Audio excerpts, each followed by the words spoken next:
আমরা গভীর সুন্দরবনে, আমরা বনের গভীরে, গভীরে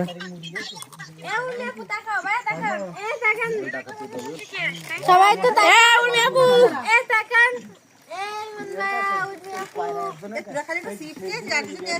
আমার ফটোটা কই ইবার সন্তানে কিছু থাকে আমি খাই সব গান্ডে গান্ডে গেলে এ ওই গজা করে আনতি হতো আরে আরে এই মাছ আছে নাই না ওর গল ভাই তুমি দিন থেকে গজা আনতি হ্যাঁ হ্যাঁ আল্লাহ সুন্দরবনের মাছখানে এসে দিন নেট থেমে গেছে এবার সব করে জাল এই যে বলে মাছ মারবেন বলে এই যে জালাইছে এই মাটি খাবো কোনে কোনে দাও নাও দেখতে লাগে নেট শেষ না বাবু খালি ঠান্ডাই থাকো দাও দাও নেই আচ্ছা এর মধ্যে দুবার ফরফরি